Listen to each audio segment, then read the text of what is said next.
High বন্ধুরা, বাবার প্রচণ্ড বায়না করছে, চলে গেলাম তাড়াহুড়ো করে গোপুসোনার জামা কিনতে। জামার দোকানে এলাম, জামা তো পছন্দ হলো।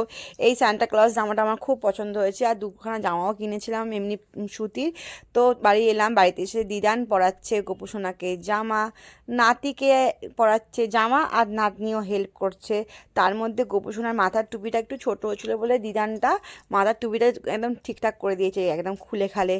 তো দিদান তো প্রচুর ভালোবাসছিল আমার নিজের নাতনিকে পেয়ে একদম মহা আনন্দের সুখে একদম বলল, আমি দে দে নাতিকে আমি জামা পরাই। তো নাতিকে জামা পরানো হয়ে গেছে। দিদান কেমন জামা পরেছে আর নাতি দুটোকে কেমন লাগছে তোমরা বলে দিও।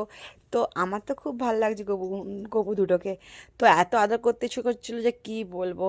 তো গপুগুলোকে জামা পরানোর পর একটু ছবি ফবি তুললাম, কেমন হয়েছে তোমরা বলো। হ্যাঁ, আমার দুই গপু সোনাকে, আমার দুই ছেলেকে কেমন লাগছে তোমরা বলো। তো আমাকে অনেক ভালোবাসা দিও, পাশে থেকো, সাথে থেকো, লাইক করো, কমেন্ট করো, ফলো করো। তোমাদেরকে অনেক ভালোবাসা রইলো। তোমরা ভালো থেকো, সুস্থ থেকো, নিজেদের খেয়াল রেখো। আজকের মতো এইটুকুনি। আমার গপুকে ভালো লাগে না দেখতে, নজর কিন্তু দিও না আমার গপুকে নজর দিও না প্লিজ। চলো আজকের মতো এইটুকুনি, টাটা বাই। আবার কালকে একটা নতুন কোনো ব্লগ নিয়ে চলে আসবো। তো গপু সোনাও নাচতে নাচতে দুই ভাই মানে দুই বোন ওখানে ছিল, দুই বোন মানে দুই দিদি আর দুই ভাই মিলে প্রচুর মজা করেছি আমরা, আর আমরাও তার সাথে।